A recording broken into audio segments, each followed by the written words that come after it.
every 30 seconds, a child is sold into slavery in the world. This is a $150 billion industry.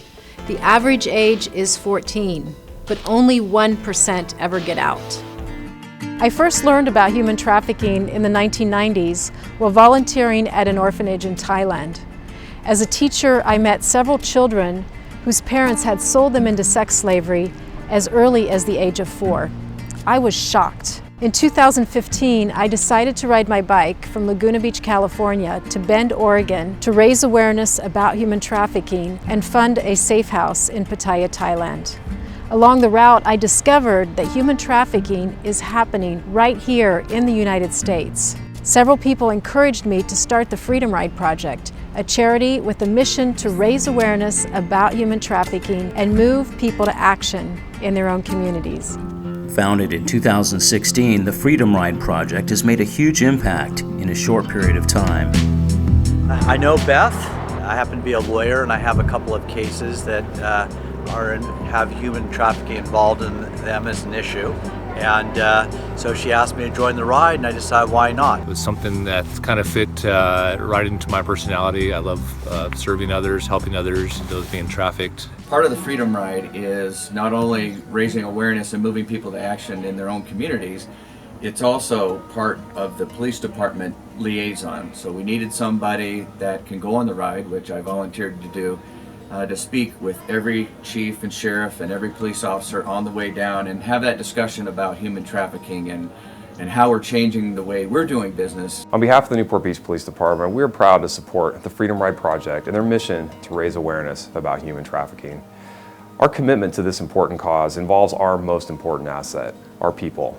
I'm proud to announce that the Newport Beach Police Department has dedicated a full-time officer to the Orange County Human Trafficking Task Force. I was an only child, and my mom was busy kind of working 2 jobs to make ends meet as a new single mom, and popular kid. I was on prom court, and I was a cheerleader, and I was a varsity soccer player. I was on the honor roll. I even graduated a year early and got accepted into Oregon State University until I met the most amazing man. He was charming and funny. He always picked up the tab, he wore really nice clothes, and everything was about us, about going to Chuck E. Cheese and the park and our family. After 6 months of dating me and getting to know my hopes and dreams, he invited me to move in with him, where he told me then that his work was taking him to Las Vegas. We packed up in the U-Haul and we moved to Las Vegas. He said, "Get dressed up, I'm gonna take you out on the town." I put on my best clothes for Las Vegas that I knew of at 18, and he took me to a dead-end street where he physically abused me for the first time, slapped me across the face and said, "This is how it works here in Vegas. I need to get that money back." And he was saying things like, "Oh, don't make this out to be more than it's gonna be. I mean, you're not like you were a virgin when I met you." And it's just dancing and clubs, and that's how it works here. And as soon as we get the money back, then things will go back to normal. And that's when I started being forced into prostitution. I can remember many nights crying and begging to go home or trying to run. In the nearly 6 years that I was forced into human trafficking, I started using drugs to mask the shame. I had had multiple attempted suicides. I had multiple arrests for prostitution. I was traded between 2 traffickers. I was branded twice, so 2 different traffickers both tattooed their names on my body.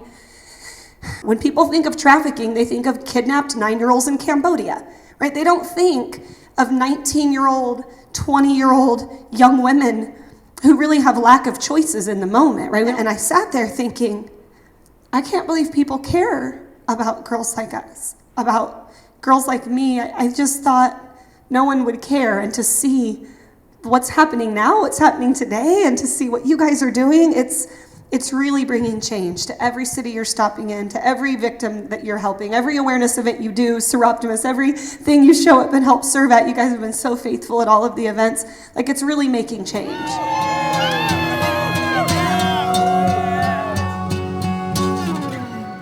Griffin. I'm 17. I'm a junior at Corona Del Mar High School.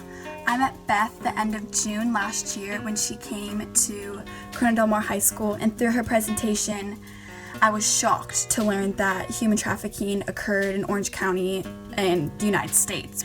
And so I talked to her after, and I've been volunteering for Beth ever since. I decided that I wanted to create a club on campus, and on the first day we had over 100 people sign up for our club. And my vision for the rest of the school year is to teach the people in my club what human trafficking is about, tell them stories, raise money through bake sales, and give all the proceeds to nonprofits in Orange County, and ultimately just teach the people in my club what human trafficking is about so we can stop it and prevent any more people in Orange County from getting taken. So I grew up with a lot of abuse.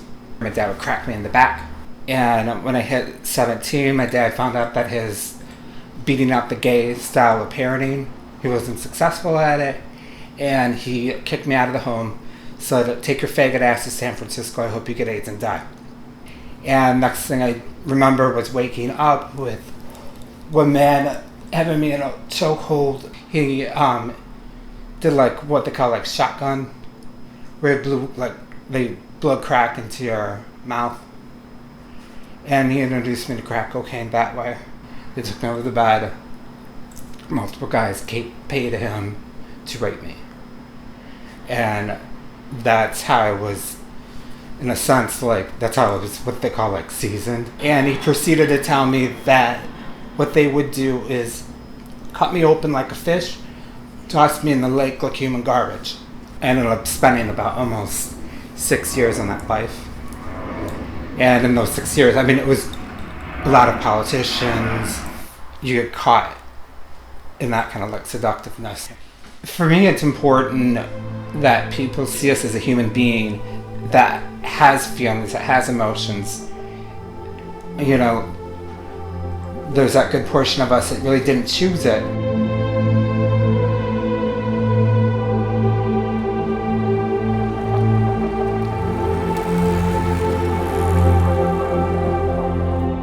Our 1,500-mile bike ride was featured in numerous newspapers and on television. 8 cyclists taking on hundreds of miles to raise awareness for human trafficking. And radio stations across the West Coast. We are proud to name Elizabeth Gegner as the KNX Hero of the Week. We are raising money for this, but more importantly, we really want people to make a difference. You can make a difference. Here's how. Join an anti-human trafficking charity in your community. Teachers and parents, start a human trafficking education program in your school. If you're a business, become a sponsor and get great media exposure. Come ride with us on our next Freedom Ride. Donate to the Freedom Ride Project and help us end human trafficking. Our first year has yielded many successes. The Newport Beach Police Department, Chief Lewis, designated a full-time officer to combat human trafficking in Orange County. The Newport Mesa School Superintendent launched education for 22,000 children in his district. St. Charles Health Systems, the largest employer in Central Oregon, is instituting human trafficking education across the state. Many charities, law enforcement personnel, politicians, and citizens gathered along our route to lock arms and take a stand against this crime. We are grateful to our sponsors, donors, and partners for helping us make the Freedom Ride 2016 a success.